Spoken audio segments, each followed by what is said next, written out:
Okay, so again, welcome.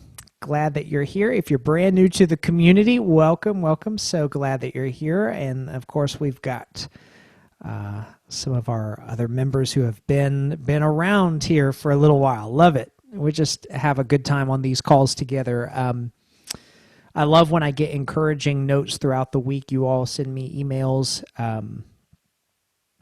Saying that, oh, I've just started my first virtual presentation and the first step of the process is going well, or we're back to worship. And, this is kind of one of the successes that we've had there. And then here's a challenge, here's a question. And we use these calls to get together and just help one another along. Again, I always preface by saying I will never be the guy that says I know everything and have all the answers to all the questions. That's why I love community. That's why I love our community. So I want this to be very much a conversation. As much as you all want to participate and chime in, I'll give you that opportunity as well as help one another. But like I said, I have a lot of questions, so I'm going to go ahead and jump in. Of course, the chat is there along the way if you want to enter any follow-up questions or ask anything new along the way. So I want to start out, the way I'm going to structure today's Q&A time is by starting with kind of the what I call the grassroots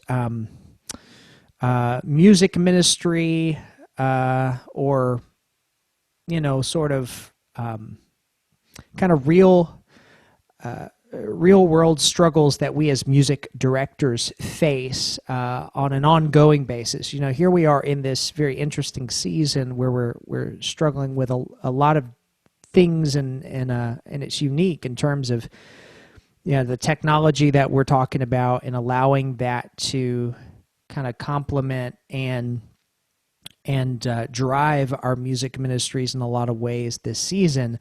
But I want to start out with some of the questions that I've received that are sort of at that grassroots levels, the challenges that we face on an ongoing basis, if that makes sense.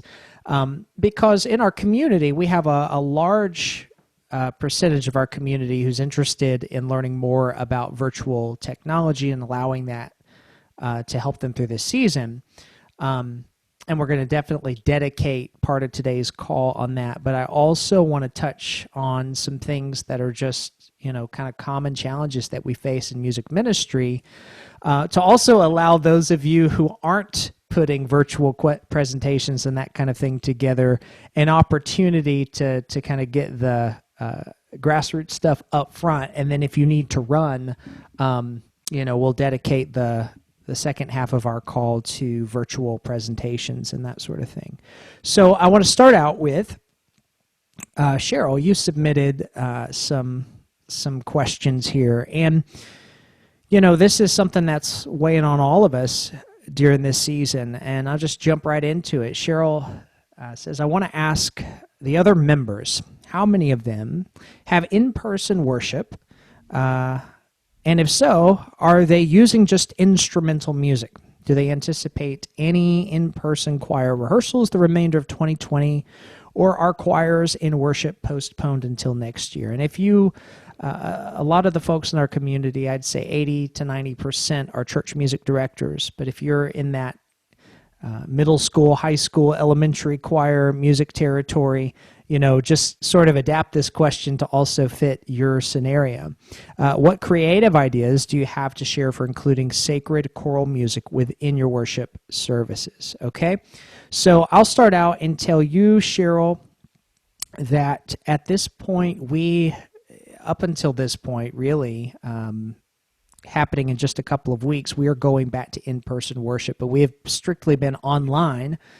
I told you guys a few months back that we were talking about a plan to get us back in person at Hillside, and some things happened in the Methodist Church here in the North Georgia Conference that we were really, there were strong recommendations that we not do that, even though Hillside had a very solid plan that I shared with you all in the community.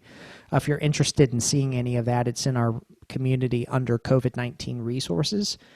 So I'm happy to say, though, that we are starting that trek back to in-person worship and sort of picking up where we left off with our plan. October 4th, World Communion Sunday, is going to be our first Sunday back. Now, things still look a little different. For us, it is moving the traditional service to the Celebration Hall, which is our larger space where we typically host modern worship. And it's just larger. Now, the choir won't be back in all of its glory and splendor yet, but I am thinking through, praying through ways to get us singing again in a normal way. So I'm meeting with our leadership team, and I've opened up some conversations with kind of lead staff, other members of that, including my oversight, who's our associate pastor, to just start to talk through and pray through what that might look like for us. And they've asked me to put together some protocols to keep us safe and all of those things for consideration. So we're just starting that process, Cheryl, in terms of what that looks like to come back and sing. And I'll share and document that in the community along the way. Others, because Cheryl didn't just ask me, she asked the community, what's going on with your churches, with your schools, with your parishes? What's going on in terms of coming back to worship? Steve? Yeah, we here speak of First United Methodist.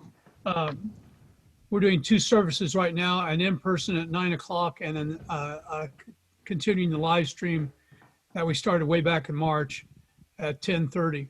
And in the 9 o'clock service, we've made it where everyone has to be socially distanced. We have asked that people, we require people to wear masks. And I sing the hymns. We do sing, but we have said that advise people that singing in their masks, they can do it lightly. Although the new studies show that if you are wearing a mask and you do have 6 to 8 feet between individuals, we can safely sing or rehearse for 30 minutes, but that's all. But we just do 2 hymns at the live service there, the in-person service. And then at our 10:30 service, it is a blended service with a limited praise team. And then again, I lead the hymns for the congregates at home. So that's how we're doing it. Thanks, Steve. Any others want to share on what a return or beginning stages of a return plan might look like for you? Karen? We came back to in-person worship on June 14th, which was the first day the bishop here, basically he said, don't do it before then. And there it went. We've had 1 service distanced all summer, masked, also live streamed with a praise team and a song leader, hymns and praise music. Some people are refusing to come back until we don't do that anymore. Some people are refusing to come back until there are no masks. Others are so glad to be back together that they will, they may not like it 100%, but they're very glad to be back in worship, which we appreciate. We are looking at going to 2 services, which is our normal pattern, November 1st, depending on what happens in the meantime. I had choir meet at my home on my back patio 2 weeks ago on a Saturday. And out of that, they were ready to meet in person, distanced. So while we're still trying to get on board with virtual choir and learn that process, all of a sudden I find us meeting. We met last week on Wednesday night with about half the choir, masked, spread out. If everyone came, I would probably split them into two and have two different locations. Thankfully, my accompanist has come back to do that, and so she could take part and I could bring my keyboard in and go to another location. They will probably start to sing soon. We will not be doing a cantata. They don't really know that yet, but they probably suspect. It just doesn't seem prudent. And when we sing for worship, I'm thinking we may rotate and do about half the choir. We have 25 if everybody's there. And we may forego our usual seating and spread out, don't do our staging and spread out on the floor. So those things are in the works and also being carefully considered. The CDC came out, I read it first thing this morning with some new stuff that made me think, oh, this isn't going to work. And now today they've retracted that. And so it's like, we'll let you know when we get this figured out and are on the same page.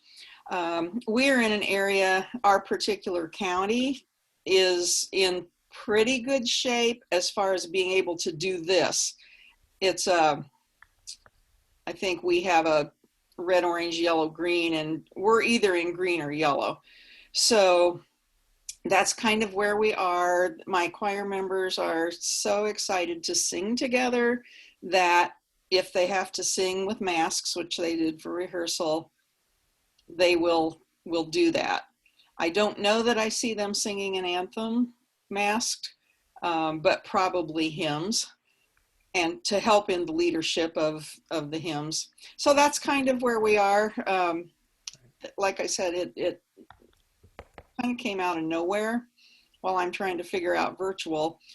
And also, I want to be very careful. And I'm telling them we're going to learn this anyway, because if we would have to, if we'd find ourselves in a different situation again in the winter or something, I wouldn't hesitate a bit to backtrack and to proceed with what we've been starting to do. I've just ordered some music for handbells for 8 bells. I think there are 6 or 8 different books. Favorite hymns for 8 bells, favorite fall hymns for 8 bells. They're reproducible and they're for 4 ringers. You don't change any bells or have to have a table. So I'm looking at that, and if we had to, we could have 1 person per table, and I think be pretty well stretched out. Haven't gotten into instrumental music. The pastor is wanting us to do that, but again, I just want to be really cautious. So that's basically where we are. Thanks, Karen, and we're getting some good input there in the chat too, in terms of what some other folks are doing, and I'm seeing a lot of similarities in terms of where we are, and I've noticed that throughout this whole season is sort of in the process we're all in kind of that same mindset in different seasons of this pandemic. Like in the beginning, it's like pull everything, what do we do, and now we can start to formulate plans to return, and I think all that's really important. So take time to review that in the chat. And Cheryl, yeah, please. Well, I just want to say thank you, everybody, because I sent those questions in. I actually, it's kind of strange because I'm probably overly cautious. My husband is very at risk. He has multiple sclerosis, so I certainly can't have him getting sick. But Right. That being said, that's probably why I'm overly cautious. But we're in the Dallas-Fort Worth Metroplex. our church, and so we are open. We were doing 3 drive-in services. We're now open in-person worship reservations, 25%, which is 72 chairs. And I have a quartet that sings, and we are 20. We sing without our masks, and we sing without masks, but we are spread out in the chancel, and we are 20 to 25 feet away from the congregation. So they're in front of us, but it's like 20 to 25 feet. And we are like, we don't sing on each other. So we're doing that, and I've been doing a quartet with my organist and pianist, and that's really what we've been doing. We've had, 3 services already. Everybody's just so glad to be back. We're being very, very cautious. We have very strict protocols coming in: reservations, temperature check, hand sanitization, and masks when you're in the church. And we have different entrance and exit points, and nobody touches doors, everything's propped open. So those protocols have worked really well.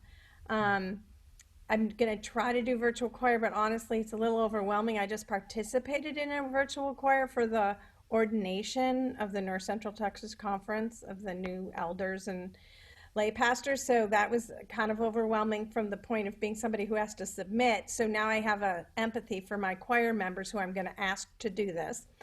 And so anyway, I feel like we're pushing forward, which scares me and doesn't scare. It scares me a little bit, but I'm really glad to be back. Sort of. My handbell choir of 10 ringers started back in rehearsals last week in the sanctuary. Same protocols to come in, wearing masks.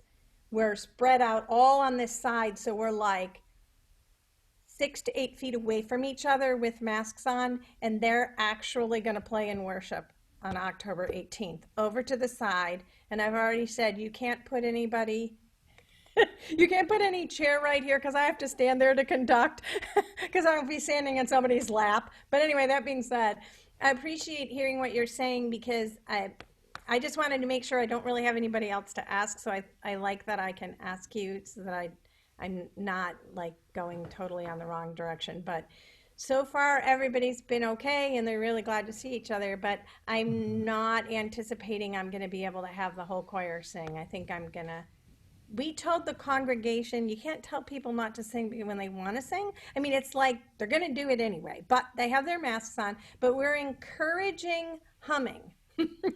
And also for the closing hymn, I actually am teaching them the sign language. So we sign it while just the 4 of us sing. So, and actually that's kind of a nice thing, but I'm running out of ideas of what I can do when I'm not singing. So if anybody comes up with something creative, that'd be awesome. Please share. Well, and there's other ways too. Yeah, Cheryl, thank you. And isn't that great that we can bounce those ideas off of one another? That's why we're here. So I love that too. Yeah, in terms of, to kind of echo what Martha Jean is saying there too, each week preparing videos for Prelude, the hymn, one piece before the sermon, and Postlude done in DaVinci.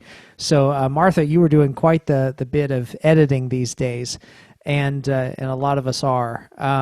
But I've also seen, and for us at Hillside, have considered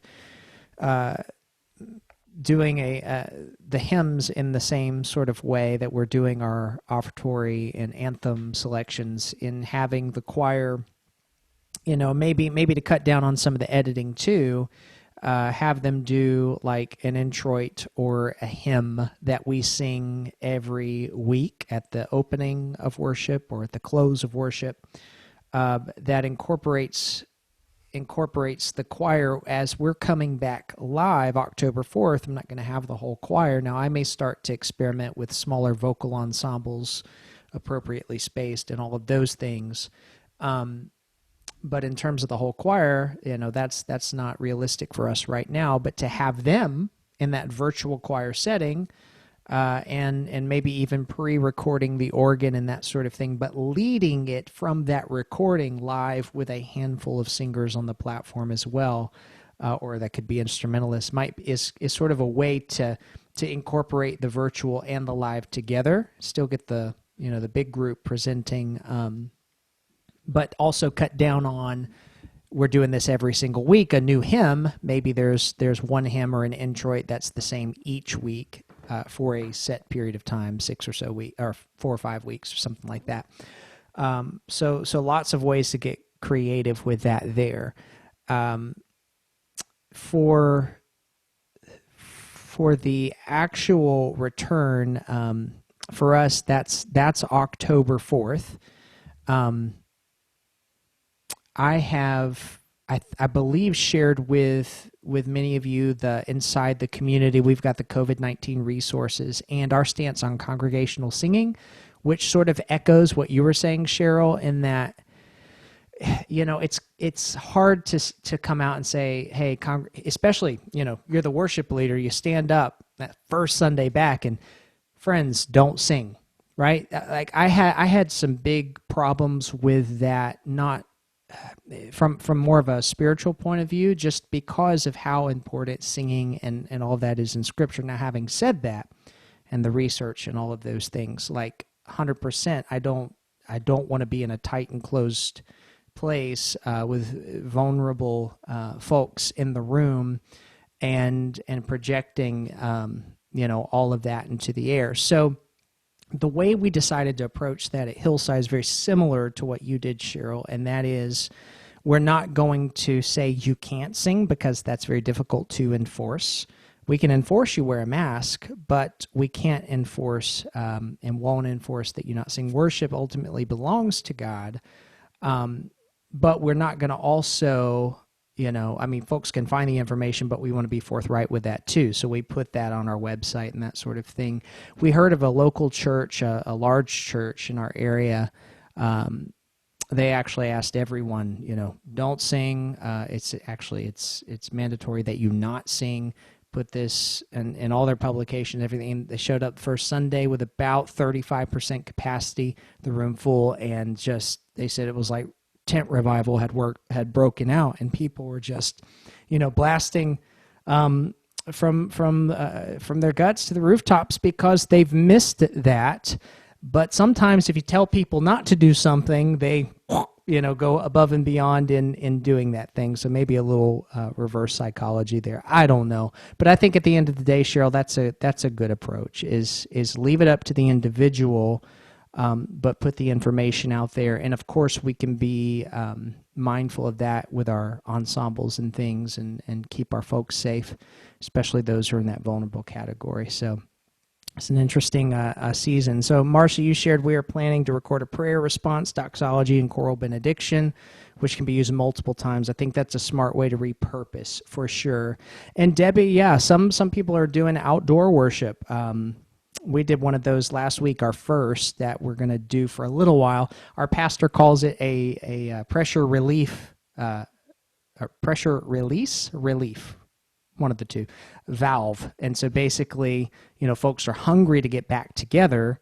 This may be a safer place for us to do that. And of course, we're social distancing all the cars and that sort of thing. So wanted to start out our conversation on that topic, and then we'll move into the virtual stuff, because we got a lot of questions on virtual choirs today. So I'm going to start moving through these, and we'll move fairly quickly. I'll start out by saying Tiffany, who's in our community, first says hello. She couldn't be here tonight, but she said, hey, Chris, tell everybody we just started first step in this process of soliciting for videos.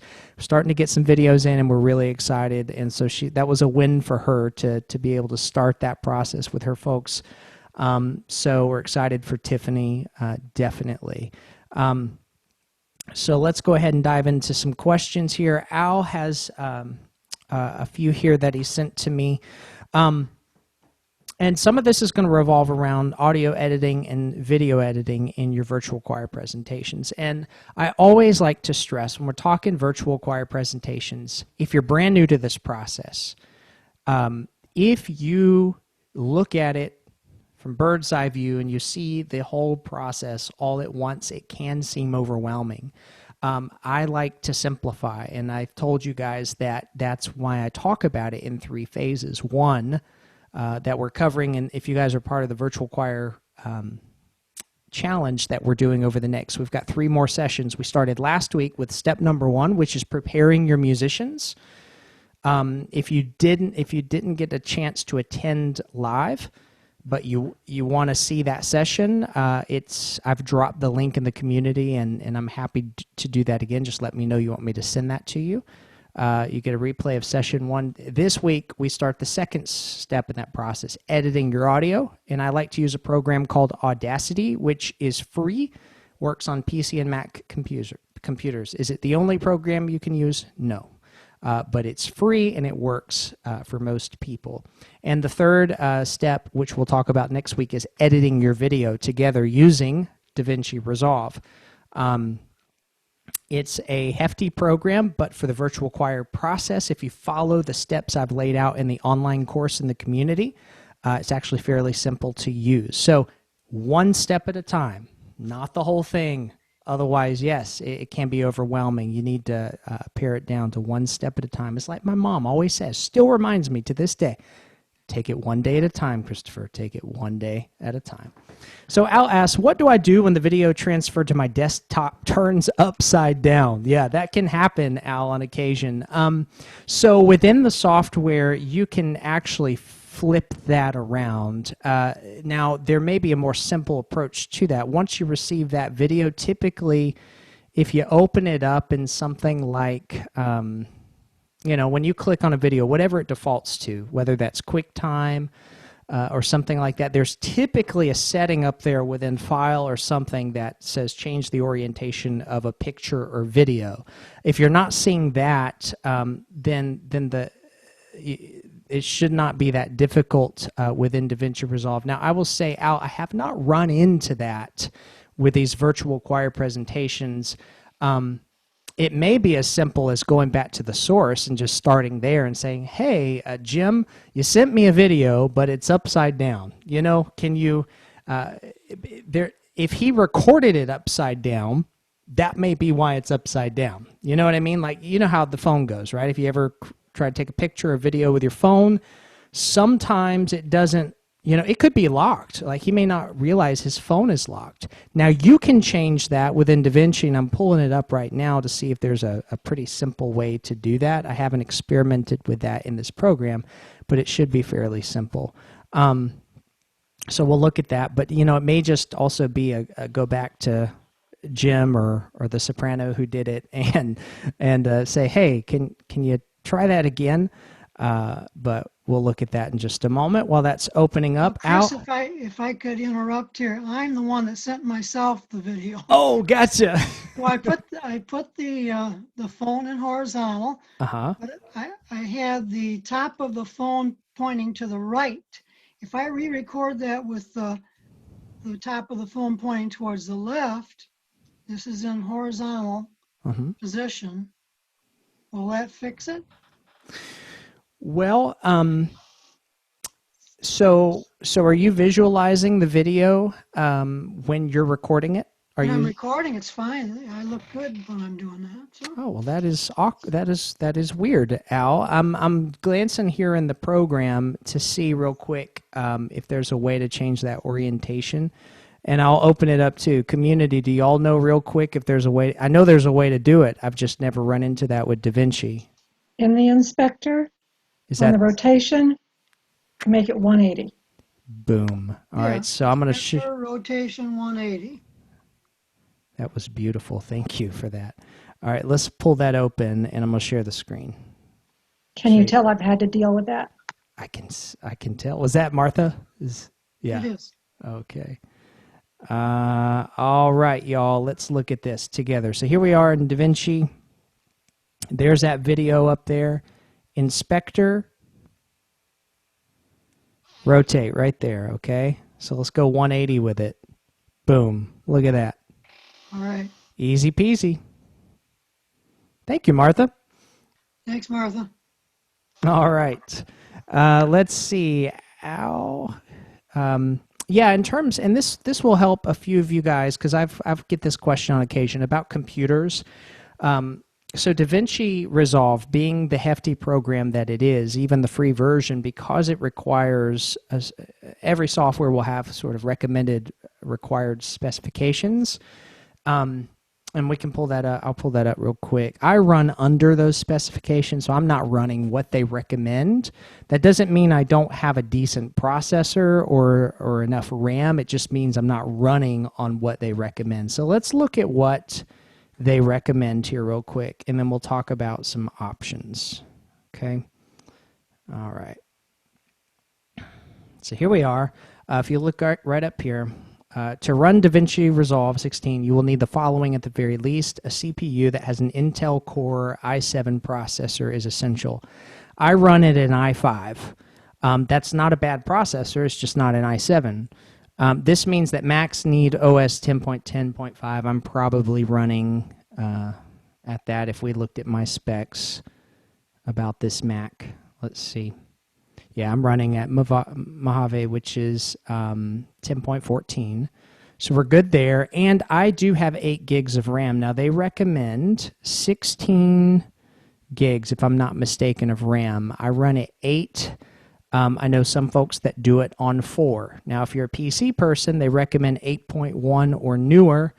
And if you're Linux, which I don't know much about, that one right there. So sometimes you have to get creative, and I've talked about this on our calls before. You just have to get creative in how you map things out. For example, if you've got 36 videos, you're probably not processing all 36 videos at once. You're probably looking at the quadrants of your rectangle, doing the math to figure out how many you can fit in each quadrant, and perhaps do 4 separate videos to create the one video that you end up with at the end, so that your computer at the end of the day is processing maybe 4 or 5 videos as opposed to 36. Now you can also, when you're editing, you can mute certain videos, or you can ask it not to process the video. For example, if I jump on here and share that with you again, DaVinci Resolve, over here there's a little button, let's see, it's this one. And you can see how that cancels out the video. And I've experimented with this, having multiple video tracks or audio tracks at once. And by turning it off, essentially, it allows the system to not process that video. And you turn it on when you're ready to process it again. But some computers may not still be able to process that many videos all at once. So you find yourself having to get creative. That's going to bother me, so let me fix that. You find yourself getting creative with how to sort of storyboard your videos here. Let me open that up, though. What are some other things that the community has found to be helpful there in terms of processing and computers?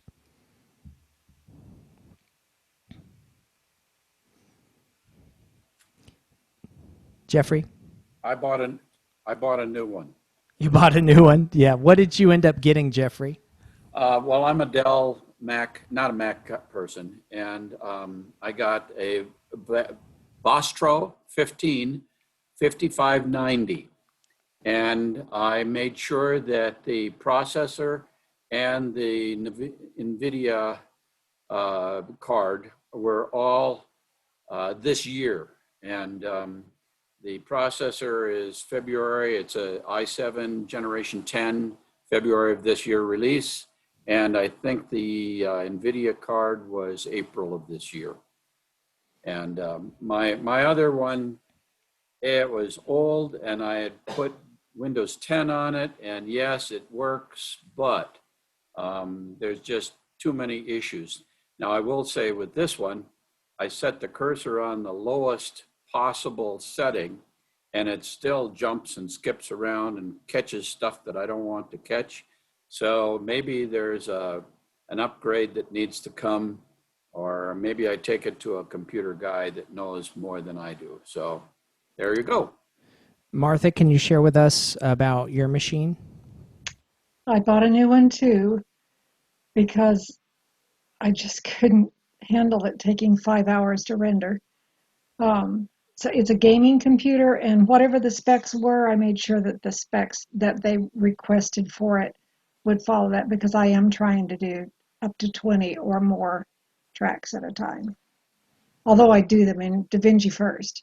I mean, in Audacity first, the sound. Okay. Yeah. So, so a decent machine on DaVinci is going to help you, for sure. Now, sometimes you do just have to get creative. Like I said, I can't process all 36 at once. Does anybody want me to speak more to how I'm getting creative with the various quadrants and processing there? Okay, give me a thumbs up if that would be helpful. I'm seeing David and a couple others. Laura, let's start with you there before I jump in. Just a question, because you always talk about it in quadrants, but I've got like 13 videos. So to me, that would be easier to do in halves. Do you have to do quadrants, or can you do different sizes? You can do different sizes, whatever, really whatever works for you. I like to talk about this in, I always like watching the behind the scenes with Pixar movies, and like you see their storyboarding and how they map everything out. And every virtual choir presentation will be different, meaning the one that we just premiered 2 weeks ago had 36 singers. Well, I just checked this newest one. The last time I checked, I have 23, and I'm thinking, okay, well, if I get one more, then that's 24, and I can go 6, 6, 6, 6. But yeah, if you end up with 17, what do you do? Well, let me show you an example of one of the ladies. She's not on our call today. Her name is Michelle. Some of you guys will know Michelle. Let me share with you what her latest video looked like to give you an example of thinking outside the box in terms of what your pattern looks like there. It doesn't have to be quadrants. It doesn't even have to be halves. Let me find this real quick and share it with you. Let's see.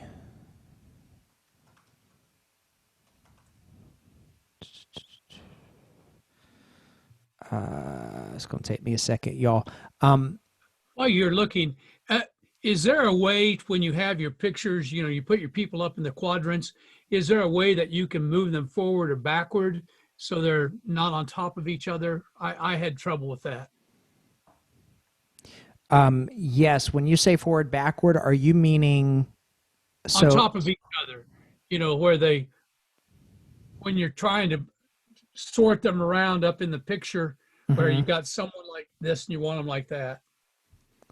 Show me that one more time, Steve. I wasn't looking at the screen. Like if I have, if I have one member who's just not in the right place, I want to put them like this instead. Martha, what did you have a solution?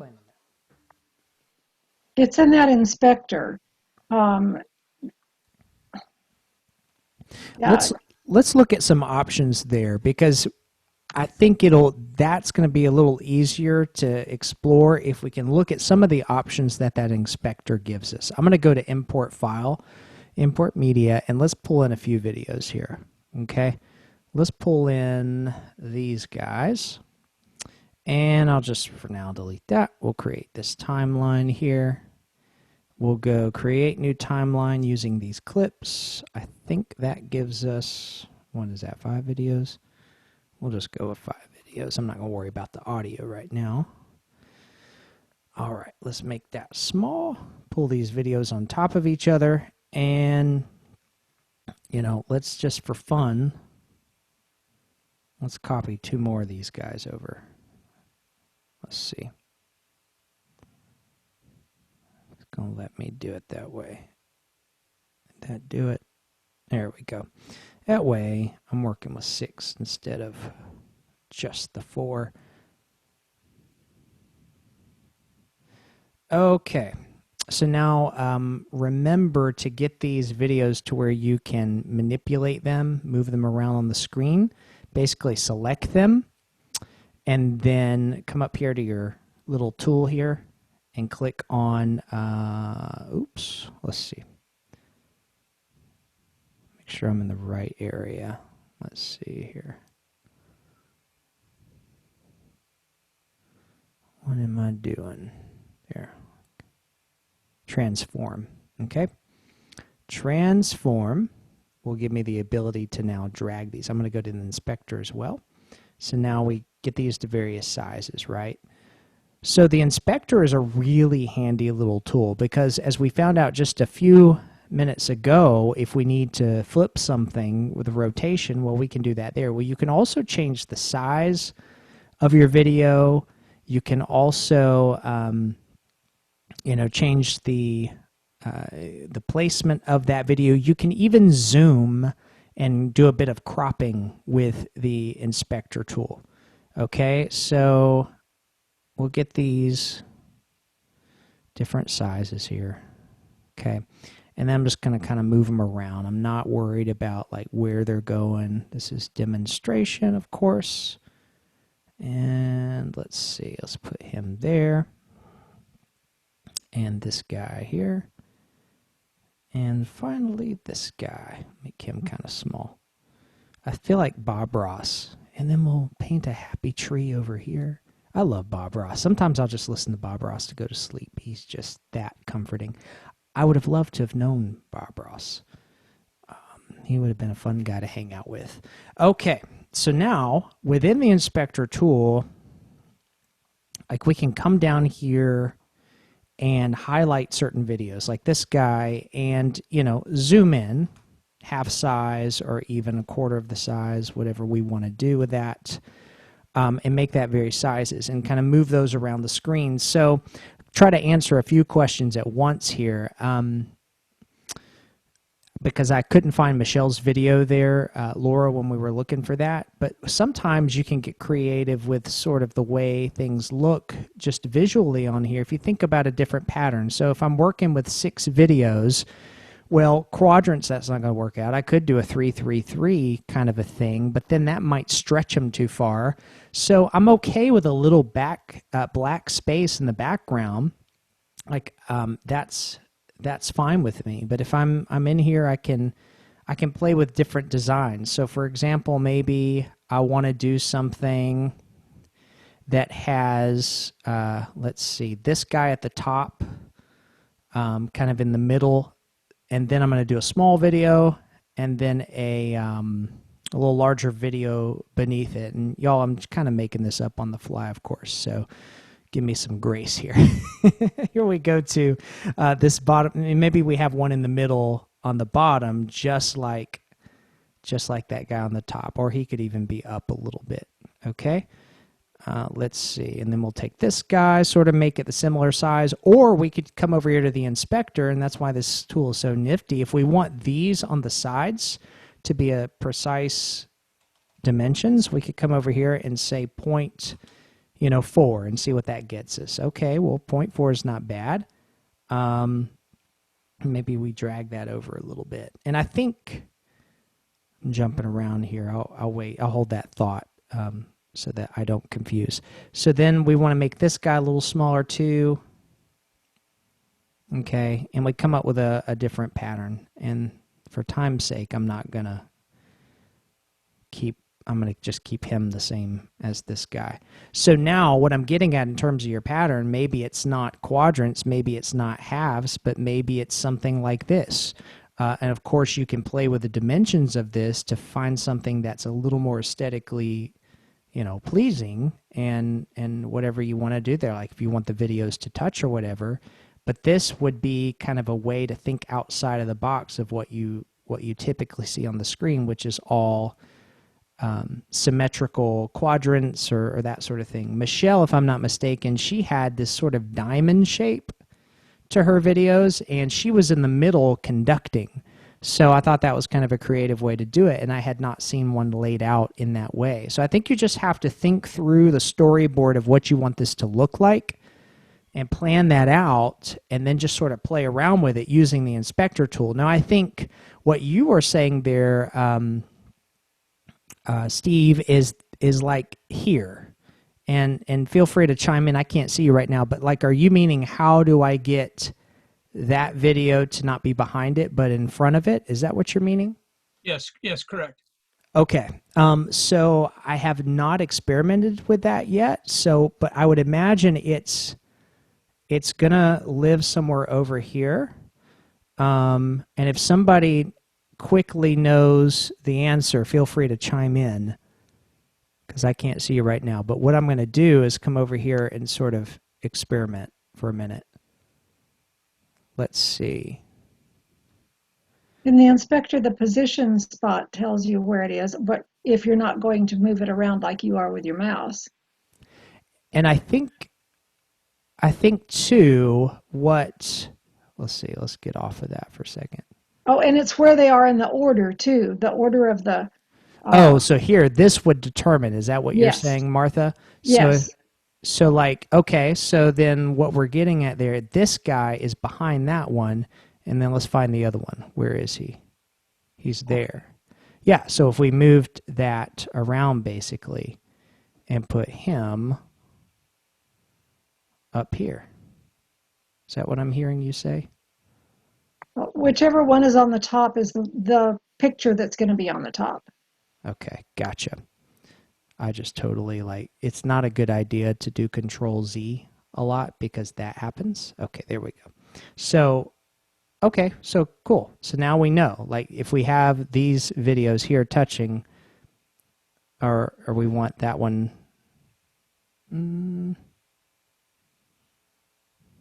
Let's see. I didn't know if there was a control that just said like move forward, move backwards, go to the, nope. Well, It that doesn't sucks. look like it. And look here, Steve. So here's the two I'm playing around with, and we'll move this guy here, and now you can see it. Yep, got it. It moves him around. Okay. Cool. All right. Now another cool little effect that I stumbled upon the other day. This is kind of neat. Down here in your cropping. Let's see. Sometimes you have to double click that, get it open. The softness here is kind of a neat little border effect. So if you're not keen on all the edges, like the hard edges like this, let's click that one in the middle. Let's find that video. There it is. And let's go to cropping, and then we're going to go to softness and watch what happens with that softness. So it kind of softens those edges, which can be a nice little effect, those blurred edges on the side. And so what I found is that, on occasion, you have to be careful here because some choir members will send you, maybe they have an older phone that didn't do 1080p standard aspect ratio. Maybe it only does 720 or some other weird aspect ratio. Well, you get some videos that are a little shorter, right, and stubby. And so what I found is playing around with that little feature there gave me a little softness around the border to be able to put those on the screen and create kind of a neat little effect there. But I was solving a problem, but again, stumbled upon that solution. Okay, so we said a lot there, and the inspector tool, we can see how helpful that can be. Let's see here. Give me just a second. Richard, if you could, because you mentioned that things were going well with your audio editing, and you've imported some stuff into Audacity, you've done all your editing, and now what's happening in DaVinci? I have everything. I've imported what I think are the videos which have sound, but when I tried to sync them up following your video of lining them up, syncing the picture with the audio, it said it couldn't do it. Okay, there's are you using the there's two ways I that used multicam. I went to that one. okay, that's why. Okay. You don't want to use multicam for the virtual choir videos. If you watch the DaVinci course by itself, I need to go back and amend that as well because I realized that after creating that and then creating the virtual choir course, is that implies I don't want to imply that what's in that DaVinci course is the virtual choir course. So treat them as separate. What you want to do is go to the Creating Virtual Choirs online course Okay. and follow that approach for lining up your audio. And so it's going to be the same exact approach that you followed in Audacity, where you actually drag the files and put them into place. If you use, I've experimented with that though for virtual choir. The multicam is a really interesting, neat tool if you're going to go from scene to scene to scene and sort of mix your video in sort of a more standard way where you don't have several videos actually on the screen at once, if that makes sense. And if it doesn't, don't worry about that. Just follow the Creating Virtual Choir Presentations approach there in DaVinci. Okay. Do you know where to locate that in the community, Richard? Pardon? Do you know where to locate that course in the community? No. Okay, let me share that with you, and this will probably help some other folks too. All right. First off, if when I talk about the community forum, if you're like, what forum? I need you to email me immediately after. The first email that you get when you sign up for our community is a link to the Music Director Pro community. So this is what it looks like inside. Most of you are in there. I think I'm in there. Okay, cool. If you are in here, what you want to do is head on over to this tab on the left-hand side, which is Courses. Click on that. Yeah, and because you're already in that DaVinci course. So yes, you've been through this process. So in the same way that you clicked this, Yes. come up here at the very top, click Virtual Okay. Choir. Yep. And Sounds right on Virtual Choir, yes, exactly. It'll walk you through that whole process. Okay? Great. Thanks. Cool. You are welcome. All righty. Marcia's been doing some great work with her Zoom rehearsals, and Lynn, the choir director at your church, Marcia, you guys have kind of been tag teaming together here. And you're asking some great questions about miking and all of those things. So, Marcia, what is at the top of your list today? What is something that you want to walk away from today feeling a little more comfortable about in that process? And I think hearing you talk about that too will also be a benefit to the rest of the community, hearing the way you're thinking about these virtual rehearsals and that sort of thing. Well, in terms of virtual rehearsals, we've had the most difficulty with just getting it set up, and we actually are doing it through Zoom, and we have the church sound system connected, but the process of trying to see people while you're connected to a Zoom session when there's no display set up in the church means you have to have a separate device that you can see people on. And while you can mute yourself and turn the volume all the way down, you still get feedback because there's still some miking going on. Oh, I And see. so we were trying to figure out how to shut off the sound entirely on a device, not just turn the volume all the way down. The feedback coming back through even with the mic off, the feedback coming back through sound-wise was interfering with the miking. So that's been a real issue. It took us about 15, 20 minutes to finally find the sources of all of the sound and turn it off. And then the choir director trying to direct to a little hole on the back of an iPad was really disconcerting. You're directing at nobody. Yeah. But the miking has been a big problem. I mean, we've finally found a mic position for the one mic we have for the piano under the piano top itself, and that seems to work relatively well. But it's the miking is a problem. So it sounds like you're trying to run all of your sound through an external mixer in your sanctuary, right? Yes, we have an old analog Yamaha mixer. And how are you connecting that to your computer? I have a cable with an adapter into the headphone jack on the computer, going to a monitor out on the soundboard. Okay, and then you're getting feedback because you're actually running live sound through your speakers? No, I don't get feedback on Sunday mornings. So, and we have live sound coming through the speakers then, because it's a direct connection right into the computer, and I turn the speaker off on the computer during the service. But I'm getting feedback from the external devices that the choir director wants to see the choir through her iPad. So, so the problem is there's no way to not get some kind of feedback back from that. I'm looking for a way for her to be able to see choir members without having any sound attached to the process.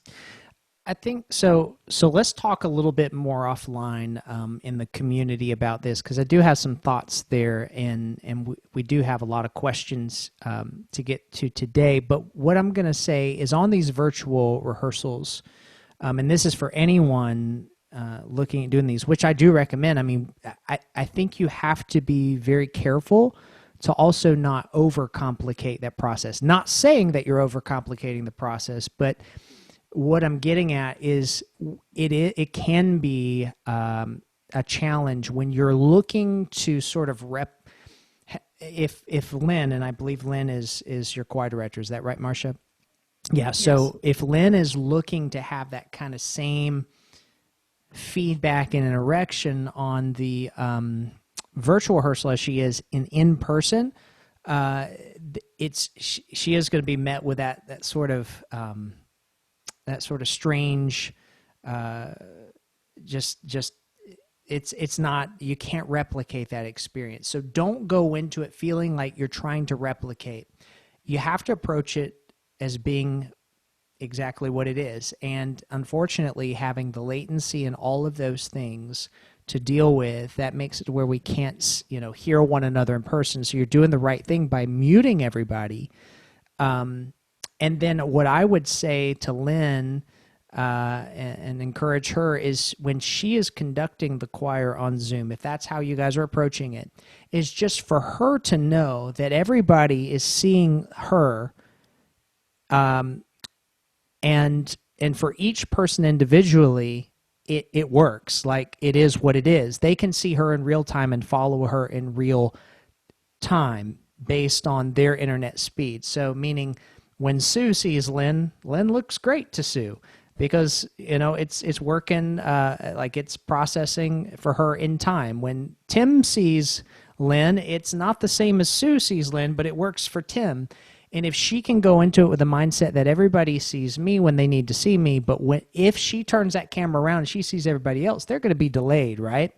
And she's going to see Sue's mouth move at a different time Tim's mouth moves, and that might throw her off. So try not to replicate the experience, but let it be what it is, and just rehearse your choir in a way that reinforces parts on certain pieces that you're working on. It's a great platform to actually, I welcome anyone who would like to do this too. Just send me an email, chris@theresourcefulchurchmusician.com. So Marcia, you were on one of our rehearsals and you saw how we pull up scores and just sort of follow along with the score. We're not necessarily doing a lot of rehearsing with conducting as a part of that unless it absolutely calls for it, or unless we're pulling up a video that we've put together that includes the conductor in it. So those are kind of some initial thoughts I have there. Now, in terms of the miking and the feedback and all of that, we'll get to sort of maybe some root causes for that in the community, Marcia. So I know where our thread is, and I'll comment a bit later with some ideas there too.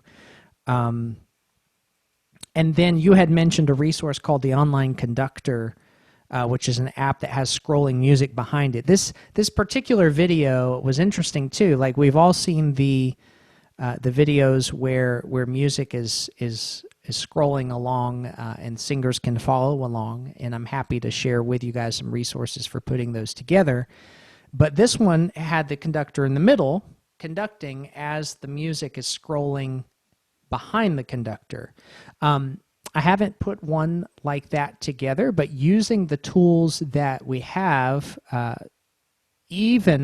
would think you could do this in Zoom. I would use a tool called Screencast-O-Matic or Ecamm, which is more of a live streaming platform. But Screencast-O-Matic gives you the ability to have a little conducting window at the bottom and be able to scroll along as you're teaching something. It probably wouldn't look as produced in the same way that that particular video looked, but I think that would kind of give you a start there in terms of having conductor on screen while video is being shown in the background of the score. I think we may have received another question too. Let me just make sure, because I can stop here for a second. Let's see. That was my question. Is that you, Laura? Okay.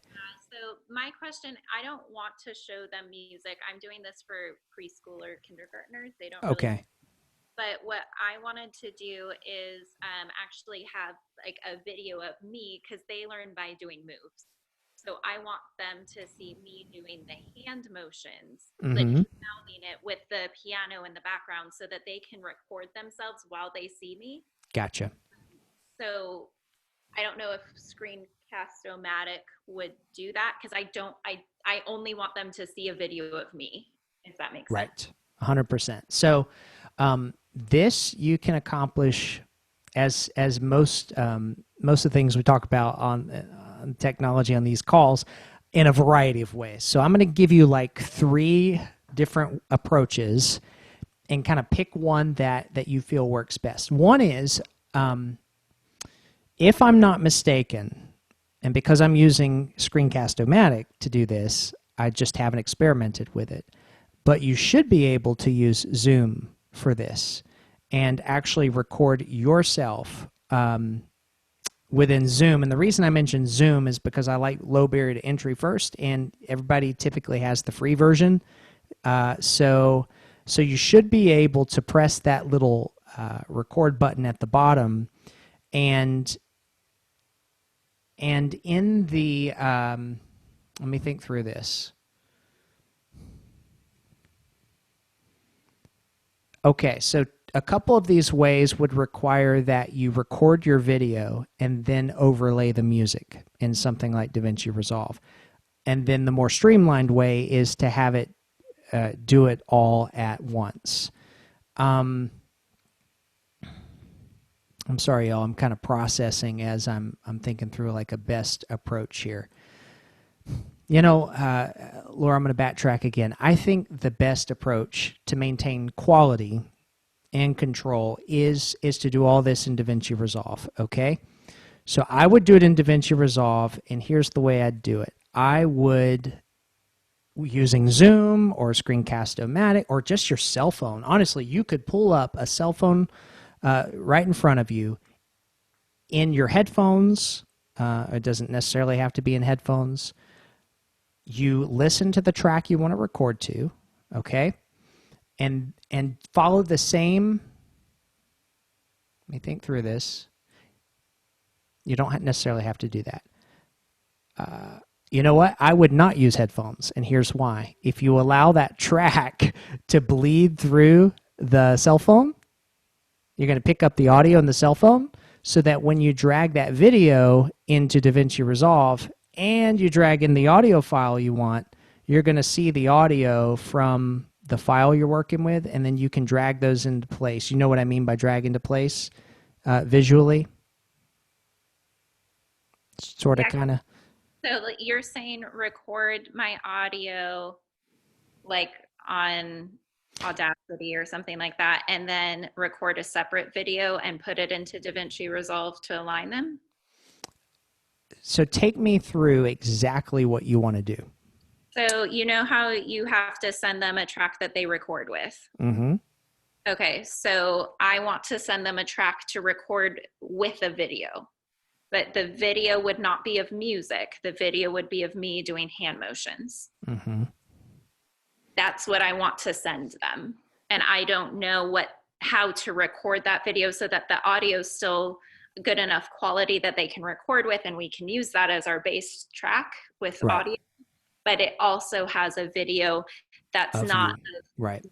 something on my computer screen, because it sounded like Screencast-O-Matic only shows what's on my computer screen, and I can't be on my computer screen.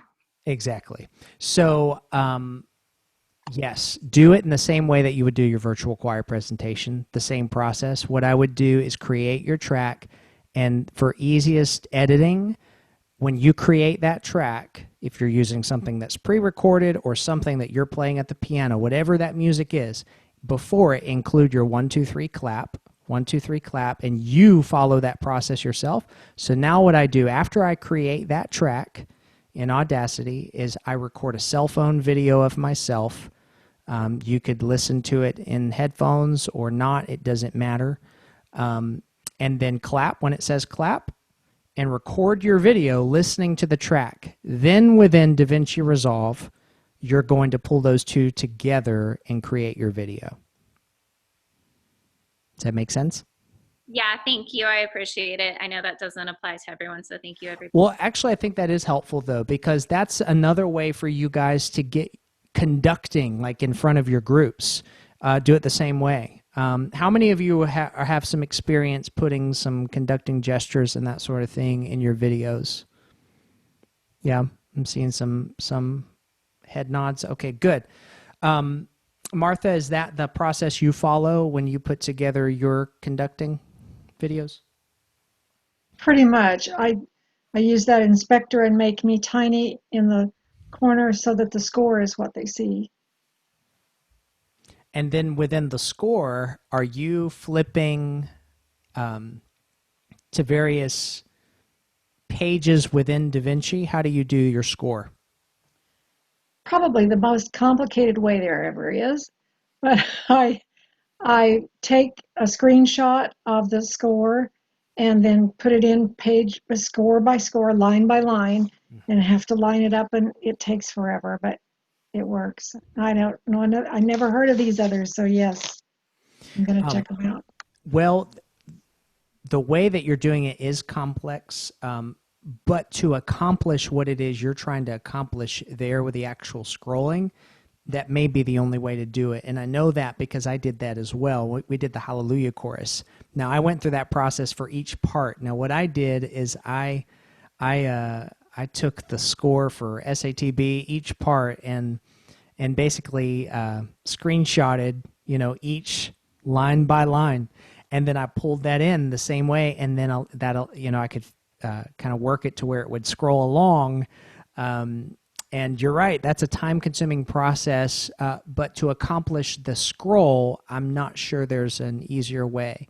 Now, if you just want to get the score in front of them, I think using something like Screencast-O-Matic and then overlaying your conducting video at a later time in DaVinci might actually be the best approach. But you could also use Zoom for that. You could just turn on the share feature and record while you scroll and listen to. But it's not going to give you exactly what you're looking for when you actually go through that process of scrolling the music in the way you are. David? Hi, Chris. Do you, and I know we're running late here, so I'll be brief. Do you have, is one of your tutorials have a thing on it where you can teach how to take a 10-page score and put it on a video screen? I've seen it happen. I missed something in the process. It sounds pretty complicated, but that's what I would like to try doing, especially for coupling up a couple of our upcoming things. And yeah. I know I can do that with Sibelius. I can create a score and a MIDI file where it goes left to right across the screen, but I don't know how to do it with an audio actual recording and have it synchronized or create the pages where they scroll. Right. Any solutions to that? I'm looking on, it's not in a course right now, David, but because it's a question that keeps coming up, I just need to post a video on it. I did create a video, and I'm seeing if I've uploaded that to, no, I have not uploaded it to the Virtual Choir challenge page. Okay, so what I will do right after our call today is drop that video in the community so you guys can, it teaches you how to do that in Zoom. So you can create your scrolling score in Zoom, but you would follow the same process for other platforms that you want to use. Jeffrey? Thank you. Yeah, can you hear me? Yeah, I guess so. Sir. David uses Sibelius, I use Finale, and it has a scrolling feature. And what I have done is I did I do the tone, 4 beats, clap on the first beat, 2 beats or 3 beats for the next portion of the measure, and then they start to sing. Or actually, the track that I created starts, okay? And I can do an alto track, I can do a tenor, whatever, with the other voices behind with that one dominant. And then once that's created, I can take that track or any one of those tracks and just listen to it like I would normally be recording for, or having somebody record for me to send the video back. And all I do is I conduct to that particular track as I'm listening to it. And I even clap when it's the right time, and then I start and I do the conducting. And then once that's done, I put that into Audacity, and then I take another full score track or the alto track for the altos, the tenor, or, you know, whichever voice I'm doing, and I put that on there. I line everything up. I create the file. Then I take that all and I put it into DaVinci and produce the video. And like, who was it? Martha puts the person down in the corner. I split it half and half. So the scrolling track is on the left, I'm on the right, and I'm conducting with the scrolling going by. That's all I have.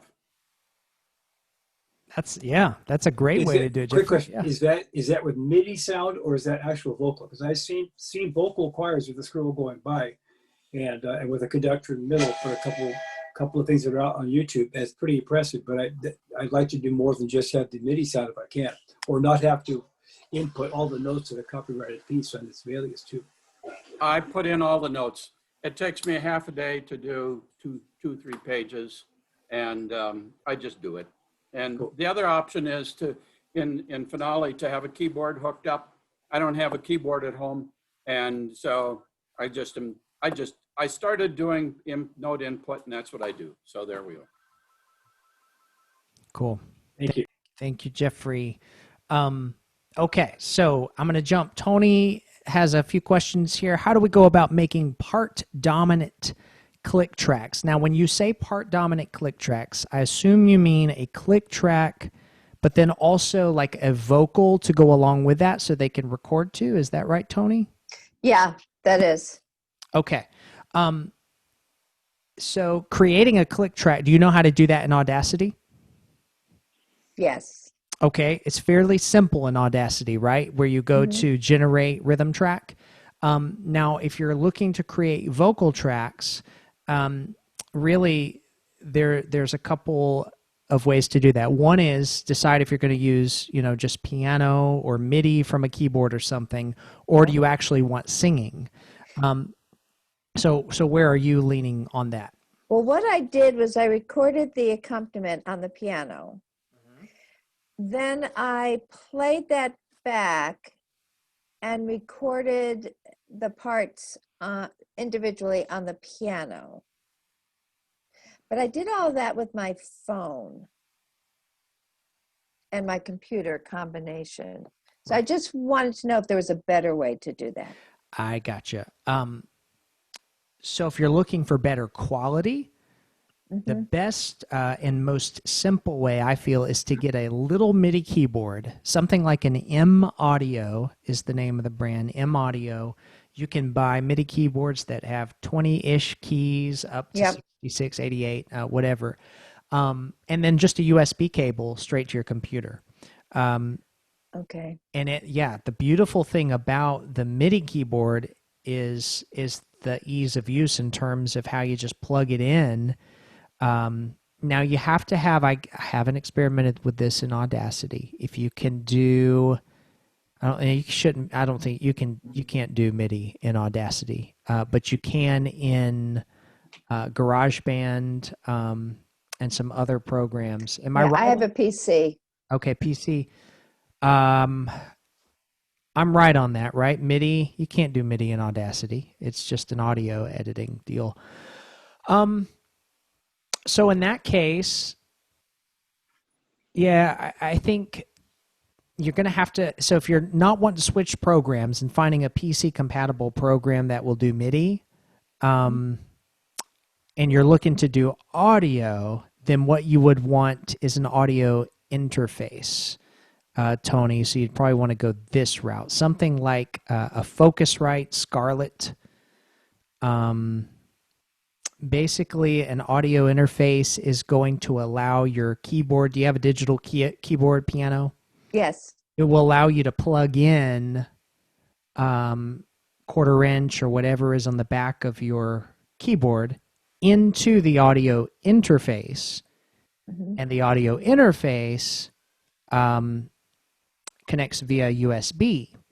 Now that you will be able to connect into Audacity because you're going to use the sound that actually comes from your keyboard. Right. As opposed, yeah. and you're going to have a much better quality than just going straight to your cell phone from your keyboard and allowing that, what I call the microphone bleed through technique. Right. Just bleed through, right? So, so I'd go the interface route, and Focusrite Scarlett is a good one. But there's a lot of others. Yeah. Can you get those on Amazon? Yeah. Let me see if I can pull some stuff up real quick, y'all, on that. And while I'm doing that, let's see here. Let's make sure. And Martha Jean, in terms of sheer recordings, the quantity of recordings you're getting, what's the easiest, most efficient way to create parts? This kind of plays into that for my non-reading members.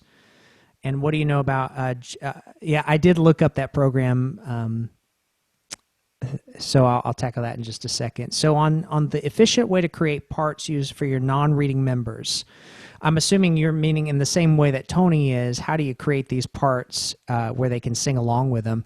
I think the easiest way is with a keyboard, because anytime you can just keyboard, whether that's MIDI straight into your software or interface, like I'm suggesting to Tony, straight into Audacity, keyboard is going to be best, but they're not going to hear the vocal part, right? So they're not going to hear the actual singing.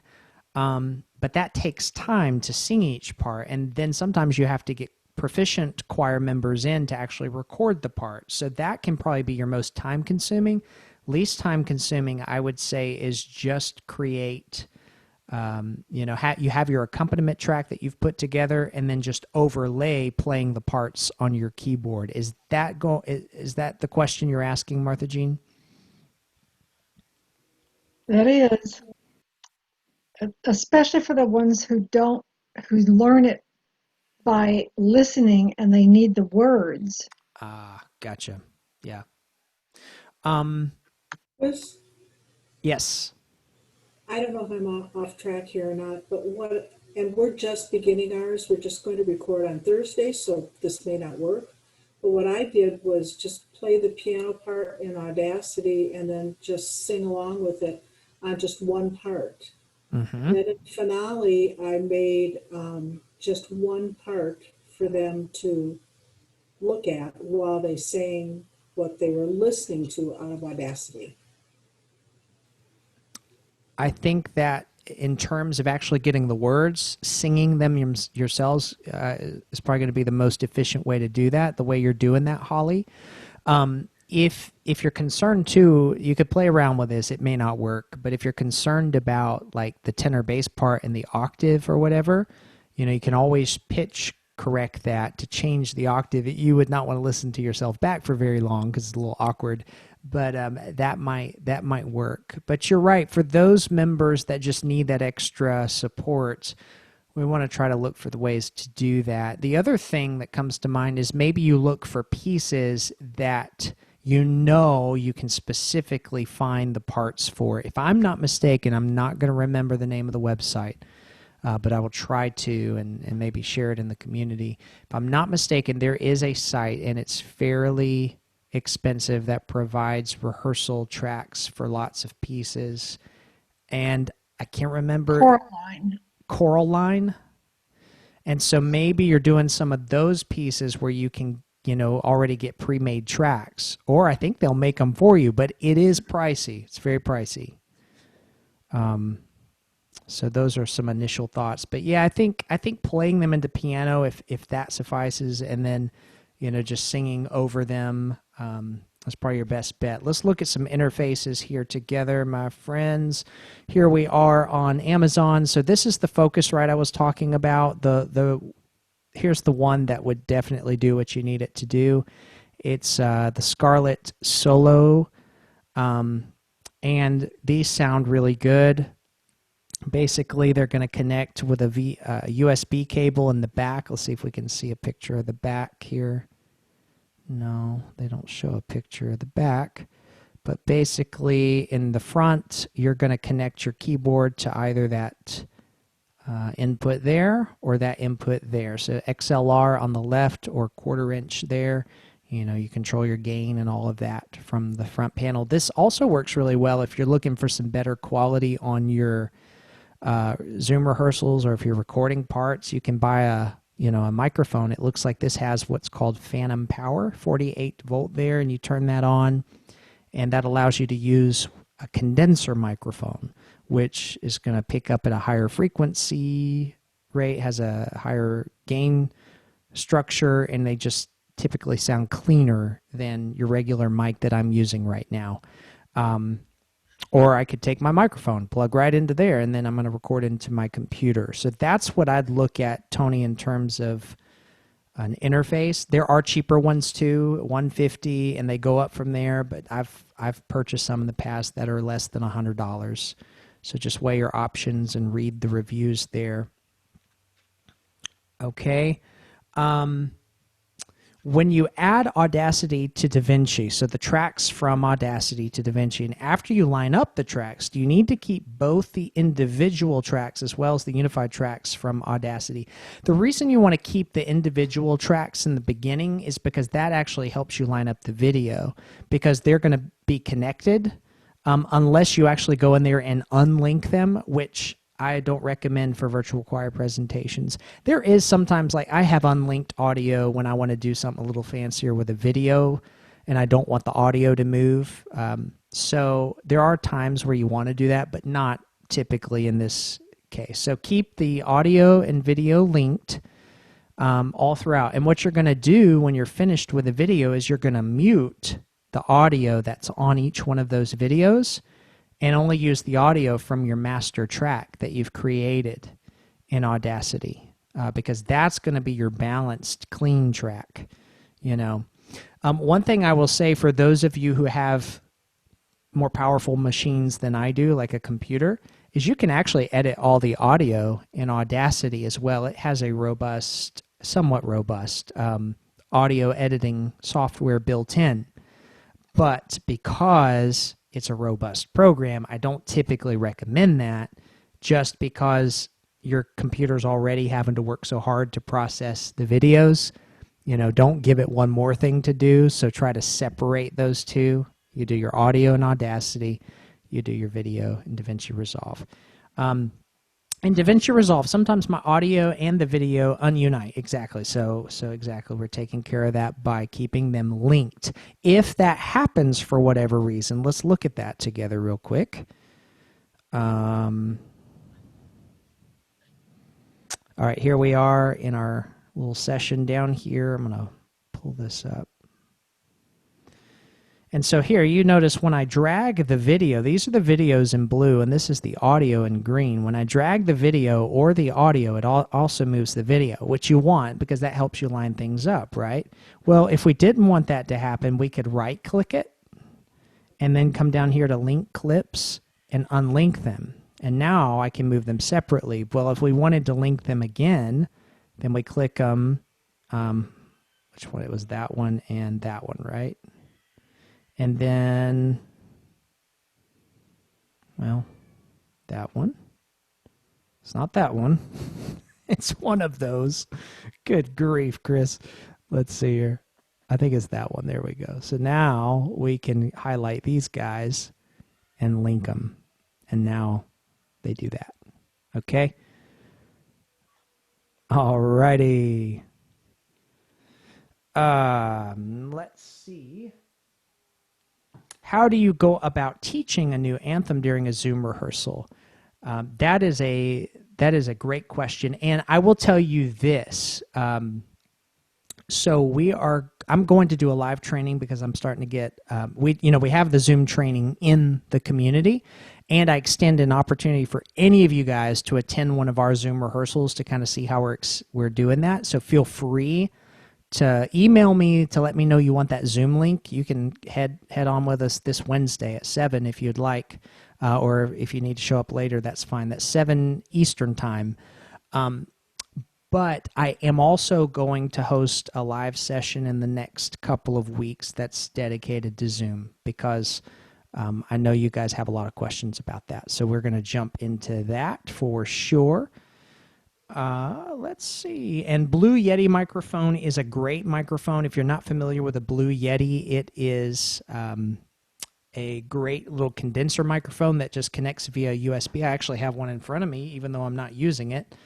So there's my Blue Yeti. It's called Yeti for a reason. It's a big guy. And let's see, they run you about $100 to $150, depending on what version you get. They just released a little Yeti that a lot of people are using. I actually saw them in Walmart the other day, which was kind of cool, that you can just pick them up there. So you got to make sure too, Tony was asking about the muting. So sometimes when she's running Zoom rehearsals or something, like she's not getting sound from the Yeti. And all the settings seem to be correct in Zoom. Is that right, Tony? Yeah. Yes. So that's okay. And so sometimes it is that mute button on the Yeti. Make sure, this will sneak up on you. See that little red light there on the front? If it's blinking like that, then you're muted. All right. I don't have a red light on the front. Okay. Then throw it down on the ground really hard. I'm just playing. So that's, I suspect then there's going to be an internal thing somewhere. I wonder, have you experimented with preferences on your computer, and not just in Zoom, but on your computer? Yes, I did. Okay. Are you using your Yeti right now? No, but I'll plug it in. All right. Yes, let's experiment with that. And I'm going to give you a second experiment. And if it's not working, so you just, it's not working now, go to your Zoom settings. Have you gone to your Zoom settings? I could not hear you. Yeah. It sounds like it's in your Zoom settings.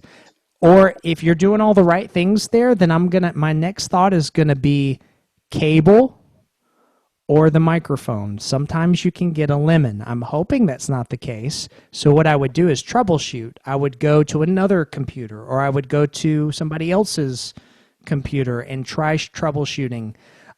With technology, I can't tell you how many times I have thought the worst case scenario, and it ends up being a little $5 USB cable, or the fact that like I have one setting that it's so easy to overlook. And, it can be something very simple in the world of technology, but always troubleshoot so that you don't go out and buy a new mic first. And it was actually a cable.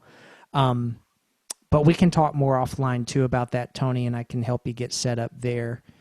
Okay. So good stuff, y'all. We've got a couple more questions I want to get to. And of course, if any time you need to run, always feel the grace to do so. I am a Methodist for the most part, and so grace is a big part of what we talk about. And I extend that to you guys. No, I'm just being funny. You can jump off anytime you need to run. But let's see here. Our final question for the evening, at least what I have in front of me, comes from David. Recognize the importance of clapping for his first virtual choir presentation. He prepared an accompaniment track for a hymn with one measure of click, one measure of clapping, and then an intro. It is all done in strict rhythm. And you also sing at a community chorus, and the director did one measure of clapping disconnected from the opening intonation and then the vocals. Let's see. When you teach about the clap, very precise. It doesn't necessarily have to be 1, 2, 3 clap. Exactly. You don't have to do that, David. So it's just a signal to help you line things up in the beginning.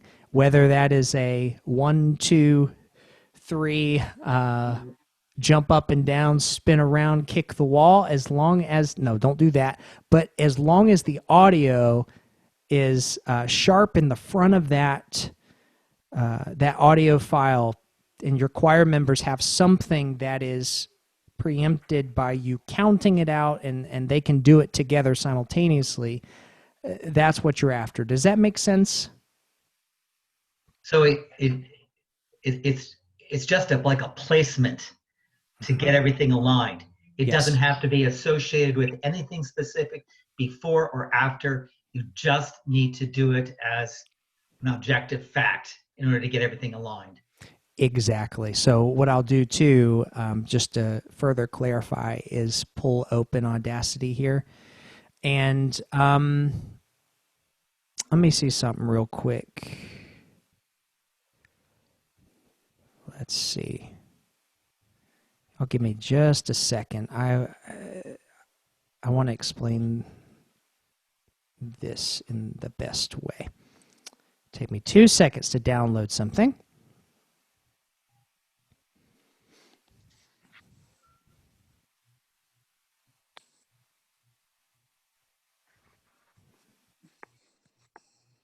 Okay, we'll download that. And we'll download that. Okay, my choir members don't realize that they end up being guinea pigs for teaching examples. But here we are in DaVinci Resolve. Not DaVinci Resolve, Audacity. I get them mixed up because I say them a lot. Okay, Audacity. Here we are, and I'm downloading just a couple of videos. So yeah, you're looking for something as simple as 1, 2, 3, clap. And it doesn't have to be in tempo. It doesn't have to be any. This creates that little sharp audio right there on everybody's video, because you took the time to actually count it in at whatever tempo you choose. It's going to be the same for every person that listens to that and then records their video. So if we pull in,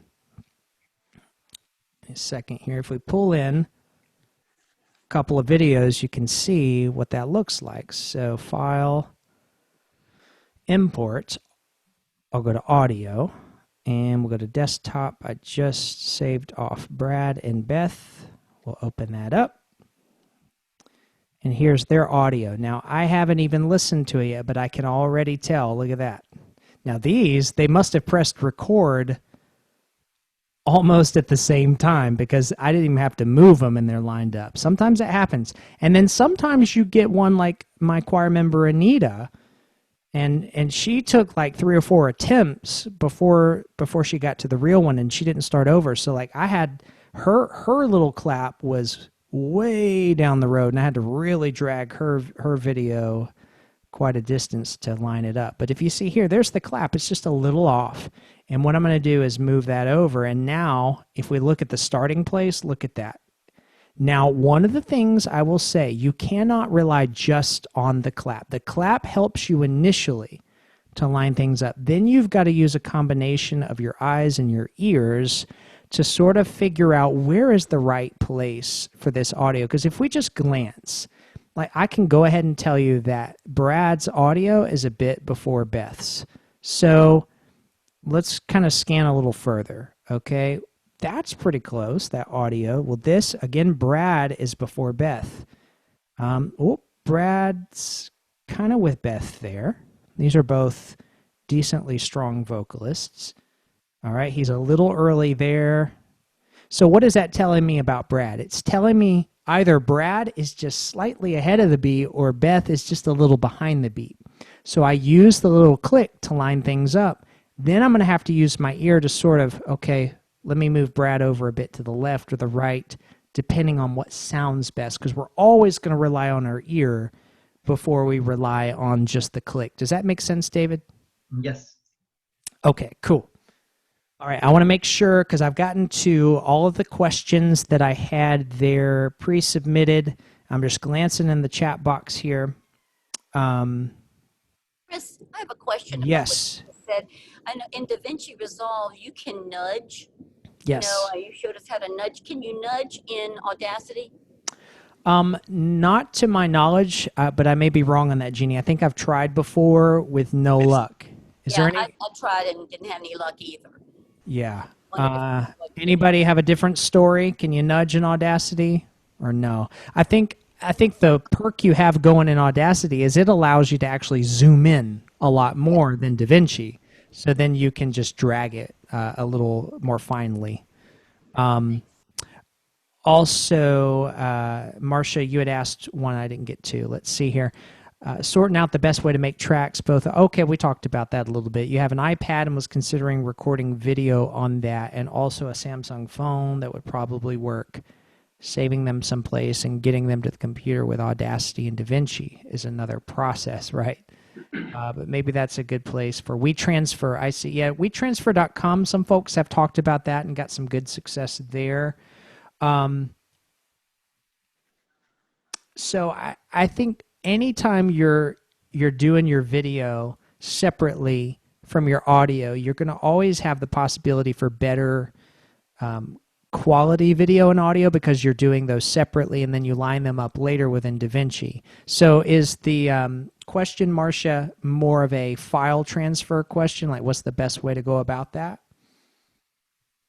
No, I was trying to figure out versus doing a meeting in Zoom where the sound quality for music is not optimal. Is it better to do it with other devices? That's ultimately what it comes down to. Are you talking about for rehearsals?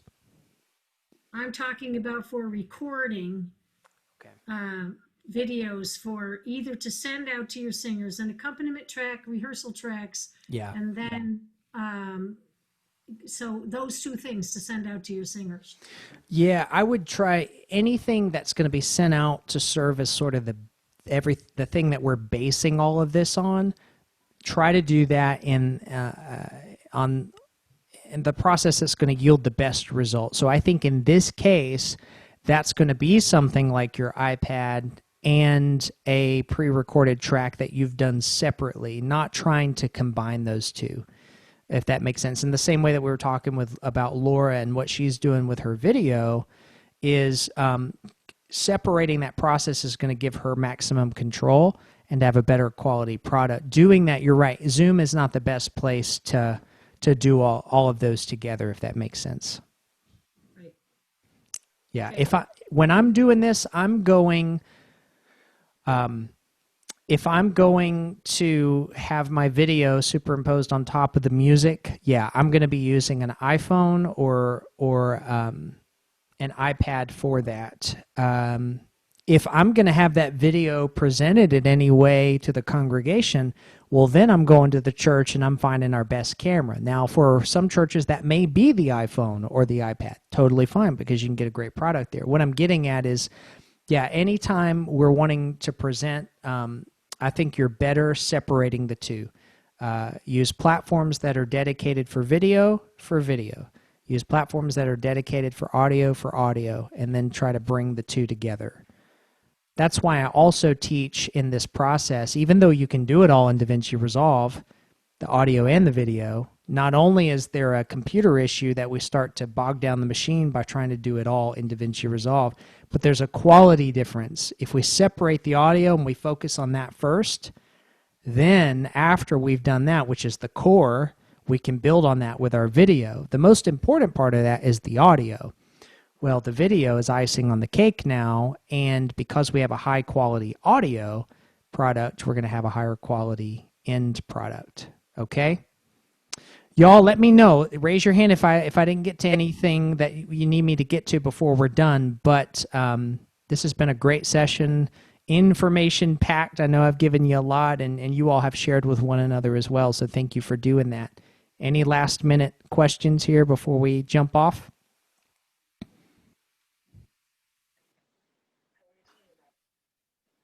All right. Well, you know where we can find one another in the community, so let's keep that conversation flowing. You guys keep up the excellent work you're doing. Let me offer a prayer for you guys as we send off today, and let's pray together. God, you are good, and you love us with an everlasting love. For that, we are grateful. I'm grateful for my friends here who are serving you with excellence and passion and looking for ways to serve your people even more during this tricky season. Lord, bless each one of us as we go our separate ways to do this work, but we're all connected, and you remind us of that on these calls, that we are all connected through you, Father, and through one another here to be able to share and help each other. So I just pray all this in your name, Jesus. Amen. You guys take care. Give you 10-second countdown, and we're off. 10. Thank you all. 9. Adios, Bye. my friends. See you next time. Cheerio, but Everyone. Adios. Bye, y'all. Bye, doggy.